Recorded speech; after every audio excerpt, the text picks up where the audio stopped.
Election কমিশনের কাজ শুধু ইলেকশনস করানোই নয়, তার সবচেয়ে বড় দায়িত্ব হল প্রত্যেক এলিজিবল সিটিজেনের ভোট সুরক্ষিত রাখা। কিন্তু যদি ভোটার লিস্টই প্রশ্নের মুখে পড়ে যায়, তাহলে বুঝে নিতে হবে ডেমোক্রেসি সরাসরি বিপদের মুখে। স্যার কি? আজকাল নিউজে একটি টর্ম বারবার শোনা যাচ্ছে, স্যার। স্যারের পুরো অর্থ হল স্পেশাল ইন্টেন্সিভ রিভিশন।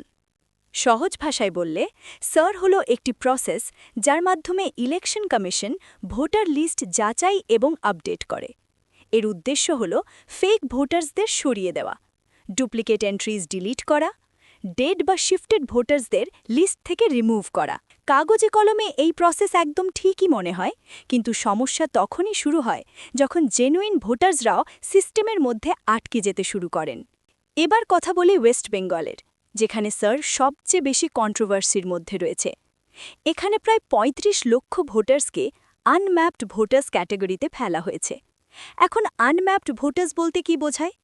মানে তাদের নাম পুরনো ভোটার রেকর্ডসের সঙ্গে ডিজিটালি লিঙ্ক হতে পারেনি, অথবা পেরেন্টস বা গ্র্যান্ড পেরেন্টসের ডেটার সঙ্গে ম্যাচ করেনি। এই কারণেই এই ভোটার্সদের স্যার হিয়ারিংয়ের জন্য ডাকা হয়েছে, যাতে তারা প্রমাণ করতে পারেন যে তারা জেনুইন ইন্ডিয়ান ভোটার্স। কিন্তু গ্রাউন্ড রিয়ালিটি একেবারেই আলাদা। লক্ষ লক্ষ ভোটার্স হিয়ারিংয়ে পৌঁছনিনি। অনেকেই নোটিস কখনোই পাননি, অনেকেই ছিলেন ডেইলি ওয়েজ ওয়ার্কার্স, যাদের পক্ষে হিয়ারিং অ্যাটেন্ড করা সহজ ছিল না। আর বহু মানুষ জানতেই পারেননি যে স্যার কি বা কেন তাদের ডাকা হচ্ছে। এর ফলাফল হল আজ কোটি কোটি ভোটারের মনে একটা ভয় ঢুকে গেছে, কোথাও কি আমার নাম ভোটার লিস্ট থেকে ডিলিট হয়ে যাবে না তো? আর যখন ভোটের অধিকার বিপদের মুখে পড়ে, তখন তার শুধু একটা স্টেটের বিষয় থাকে না, পুরো ডেমোক্রেসির ওপর তার প্রভাব পড়ে। এই উদ্বেগ থেকেই বিষয়টি পৌঁছায় সুপ্রিম কোর্ট পর্যন্ত। সুপ্রিম কোর্ট এই পুরো স্যার প্রসেস নিয়ে খুব গুরুত্বপূর্ণ গাইডলাইন্স দিয়েছে। প্রথম গাইডলাইন, ইলেকশন কমিশনকে নির্দেশ দেওয়া হয়েছে যে যেসব ভোটার্সের নামে লজিক্যাল ডিসক্রিপেন্সি রয়েছে তাদের লিস্ট পাবলিক করতে হবে, যাতে মানুষ জানতে পারে তাদের নাম রিস্কে আছে কিনা।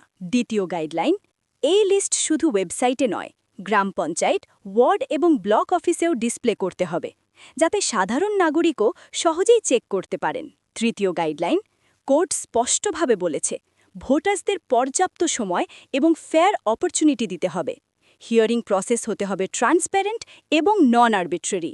পলিটিক্যাল পার্টিসদের বুথ লেভেল এজেন্টসদের হিয়ারিংয়ে উপস্থিত থাকতে দিতে হবে, যাতে প্রসেসের মধ্যে মিসইউজ না হয়। সুপ্রিম কোর্টের মেসেজ একদম পরিষ্কার, স্যারের নামে কোনো জেনুইন ভোটারকে ডিসএনফ্র্যাঞ্চাইজ করা যাবে না।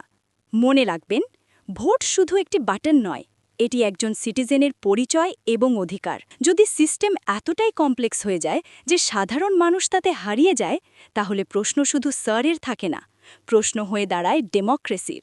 এই কারণেই অ্যাওয়ারনেস, ট্রান্সপারেন্সি এবং অ্যাকাউন্টেবিলিটি আজ সবচেয়ে বেশি জরুরি। আপনি যদি ভোটার হন, তাহলে নিজের নাম অবশ্যই চেক করুন, কারণ ডেমোক্রেসি ততদিনই বেঁচে থাকে যতদিন প্রতিটি কণ্ঠস্বর গোনা হয়। এই ভিডিওটি যদি আপনার ভালো লেগে থাকে এবং আপনি যদি এই ধরনের আপডেটেড নিউজ নিয়মিত পেতে চান, তাহলে দয়া করে লাইক করুন, শেয়ার করুন, কমেন্ট করুন এবং আমাদের চ্যানেলটি সাবস্ক্রাইব করতে ভুলবেন না।